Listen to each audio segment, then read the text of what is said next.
নবিকুলের শিরোমণি, উভয় জগতের কাণ্ডারী, সাম্প্রদায়িক সম্প্রীতির মহান শিক্ষক, সত্যের পথ প্রদর্শক। আহ, তুমি চাঁদের চেয়ে সুন্দর, পুষ্পে চমনহার, কোরআনের পাতায় যার সুনাম।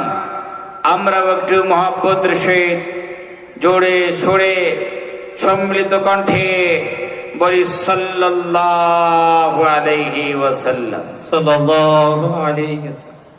মালিকুল মুলক, খালিকে কায়নাত, কোটি কোটি বাদশার বাদশাহ, লক্ষ লক্ষ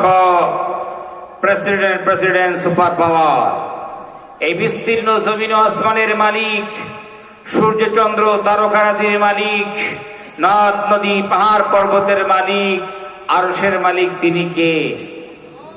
আরো আসতে কোন? আল্লাহ সুবহানাহু ওয়া তাআলা। আল্লাহ রাব্বুল আমিন তিনি হচ্ছেন হুয়া আলা কুল্লি শাইইন কাদির, অলমাইটি, সর্বশক্তিমান। আল্লাহ রাব্বুল আমিন হচ্ছেন মারসিফুল, নিতান্ত দয়াবান। আল্লাহর দয়ায় আমরা বেঁচে আছি। আল্লাহ রাব্বুল আমিন তিনি হচ্ছেন ফরগিভার, মাফ করনে ওয়ালা, ক্ষমা করনে ওয়ালা। আমরা এত গুনাহ করি, এত পাপ করি, এত অপরাধ করি, আল্লাহ রাব্বুল আমিন সেই পাপগুলো আমাদেরকে ক্ষমা করে দেন। আল্লাহ রাব্বুল আমিন তিনি হচ্ছেন ক্রিয়েটর, তিনি সৃজন করেছেন, আমাদেরকে পয়দা করেছেন।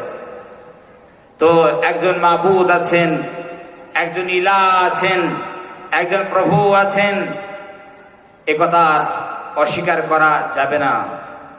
দেয়ার ইজ নো গড, এ কথা বলা যাবে না। একজন সুপার পাওয়ার আছে, এই কথার উপর বিশ্বাস স্থাপন করে জীবন পরিচালনা যদি আমরা করতে পারি, তাহলে দুনিয়া আখিরাত উভয় জগতের উপর, উভয় জগতে আমরা সফল কাম আমরা হব, যখন আমরা ইমানদার হয়ে যাব। আসুন যে আল্লাহ সুবহানাহু ওয়া তাআলা তিনি আমাদেরকে সৃজন করলেন, তৈরি করলেন, সে আল্লাহ সুবহানাহু ওয়া তাআলার দিকে আমরা মনে নিবেশ করি। কোরআনুল কারীমের একটি আয়াত সবাই মিলে তেলাওয়াত করে আমরা আল্লাহ সুবহানাহু ওয়া তাআলার দিকে মনোনিবেশ করব। আমরা সবাই জীবনের সমস্ত জড়তা দূরীভূত করে আল্লাহ রাব্বুল আমিন আমাদের কণ্ঠে যতটুকু সুর দিয়েছেন সব সুরগুলো ঢেলে দিয়ে ঝনকার তুলে আমরা আল্লাহ সুবহানাহু ওয়া তাআলার কোরআনুল কারীমের একটি আয়াত আমরা তেলাওয়াত করছি। সবাই মিলে আমার সঙ্গে পড়ুন। إني وجهت وجهي للذي فطر السماوات والأرض حنيفا وما أنا من المشركين الله أكبر। আমরা আল্লাহ সুবহানাহু ওয়া তাআলাকে বলতে চাইলাম, আল্লাহ ইন্নী, নিশ্চয় আমি, ওয়াজ্জাহতু, ফিরিয়ে দিলাম। কি ফিরিয়ে দিলাম? ওয়াজহিয়া, আমার মুখমণ্ডল, আমার চেহারা খানা, অর্থাৎ আমার মুখমণ্ডল, আমার চেহারা ফিরিয়ে দিলাম মানে হচ্ছে আমার ধ্যান ধারণা সব কিছু আমি ফিরিয়ে দিলাম। কার জন্য ফিরিয়ে দিলেন? পৃথিবীর কোন পঞ্চায়েতের জন্য বলছে না, না না। প্রধানের জন্য বলছে না, প্রধানের জন্য না। তাহলে কোন মেম্বার অফ পার্লামেন্ট বলছে তাও না। তাহলে মুখ্যমন্ত্রীর দিকে বলছে তার দিকে ফিরেই নেই।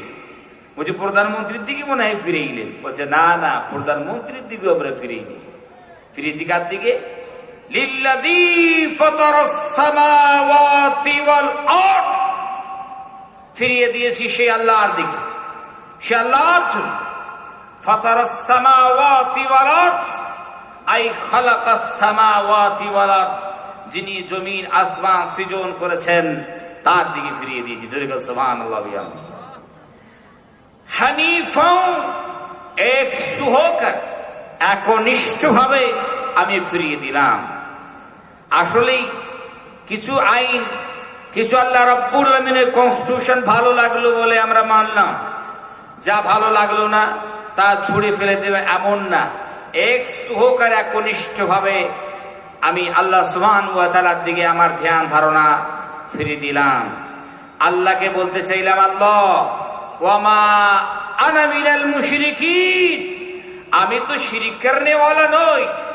আল্লাহ, আমি মস্ত বড় পাথরের সামনে কখনো মাথা নত করি না।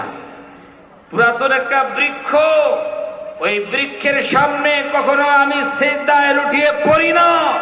আল্লাহ, সূর্যের সামনে মাথা নত করি না, চন্দ্রের সামনে মাথা নত করি না, আগুনের সামনে সিজদা করি না। আল্লাহ, আমি কোনো মুশরিক নই। সুবহানাল্লাহ বিহামদিহি। আমার প্যারে হাজিরিন, আসলে কোরআন কারীমের তাফসীর যখন হবে, যখন অ্যানালাইজ করা হবে আপনাদের সামনে, তো অ্যানালাইজ করতে হবে খুব ধীর গতিতে, মনোযোগ দিয়ে শুনতে হবে, ধীর গতিতে এর ব্যাখ্যা করতে হবে, তবে মজা আসবে। আপনারা যদি একটু সাথ দেন তো কয়েকটি আয়াত আপনাদের মাঝে আমি অ্যানালাইজ করব আল্লাহ রাব্বুল আমিনের তৌফিকে। তো যাই হোক, আমরা আল্লাহ সুবহানাহু ওয়া তাআলার সামনে এভাবে আমরা মনোনিবেশ আমরা করলাম। এখন আর একটি আয়াত আপনারা দয়া মেহেরবানি করে তেলাওয়াত করুন, বাস আপনাদেরকে আর পেরেশান আমি করব না। সবাই মিলে আমার সঙ্গে আর একটি আয়াত তেলাওয়াত করুন। ইন্না সালাতি ওয়া নুসুকি ওয়া মাহইয়ায়া ওয়া মামাতি লিল্লাহি রাব্বিল আলামিন। আল্লাহ সুবহানাহু ওয়া তাআলাকে আমরা বলতে চাইলাম, ইন্না সালাতি, নিশ্চয় আমার নামাজ, ওয়া নুসুকি, আমার কুরবানি। এই নামাজ এবং কুরবানি, আমরা নামাজ পড়ি না? নামাজ পড়ি। যারা নামাজ পড়ে তারা আল্লাহ সুবহানাহু ওয়া তাআলাকে রাজি খুশি করার জন্যই নামাজ পড়ে। কেন এই সময় কেউ আল্লাহকে রাজি খুশি করার জন্য নামাজ পড়বে, এটাই বুঝে আসে। আল্লাহকে বাদ দিয়ে মানুষকে দেখানো নামাজ পড়া এই সময়টা খুব কঠিন।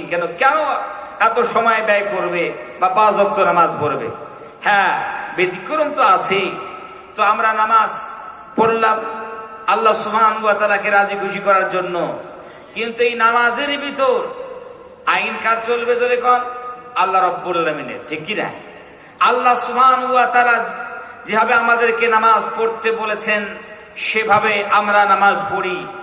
বিশ্বনবী জনাবে মুহাম্মদুর রাসূলুল্লাহ সাল্লাল্লাহু আলাইহি ওয়াসাল্লাম যেভাবে আমাদেরকে দেখিয়ে দিয়েছেন আমরা সেভাবেই পড়ার চেষ্টা করি। যত রাকাত নামাজ পড়তে বলেছেন তত রাকাতে আমরা নামাজ পড়ি। তাহলে এই নামাজ আমরা পড়ছি আল্লাহকে রাজি ও খুশি করার জন্য, কিন্তু আল্লাহর নীতিও, আল্লাহর তরিকাও, আল্লাহ সুবহানাহু ওয়া তাআলার নিয়মাবলী আমরা এই নামাজের মধ্যে ফলো করে চলি। আবার নুসুক, নুসুক শব্দের অর্থ হলো কুরবানি।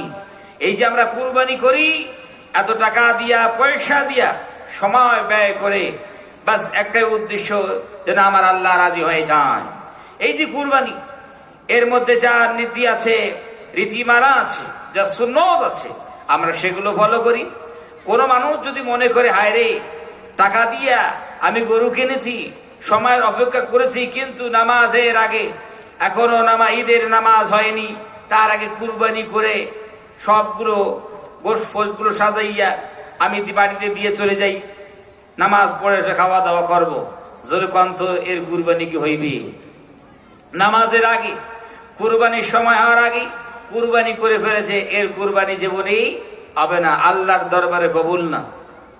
আমার শোনাচ্ছেন ভাই, সাধারণ টাকা দিলাম, পয়সা সব করলাম, কিন্তু আল্লাহ সুবহানাহু ওয়া তাআলার একটা নীতিকে আমরা মানিনি, বিশ্বনবী সাল্লাল্লাহু আলাইহি ওয়াসাল্লামের একটি সুন্নতকে মানিনি, যার ফলশ্রুতিতে টাকাও গেল, সময়ও গেল, কিন্তু কুরবানি হইল না। জোরে কর ঠিক কি না?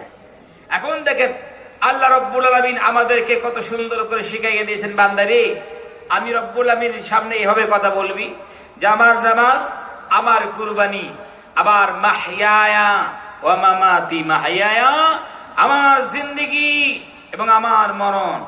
তাহলে এই আমাদের জিন্দেগি, আমাদের জীবন, আমাদের লাইফ, সবকিছু সব আল্লাহ সুবহানাহু ওয়া তাআলার জন্য। তাহলে আমাদের জীবন আল্লাহ সুবহানাহু ওয়া তাআলার জন্য আমরা করে দিলাম, আমাদের লাইফে আল্লাহ সুবহানাহু ওয়া তাআলার জন্য, অর্থাৎ এই লাইফে যা করব আল্লাহ যেন রাজি হয়ে যায়।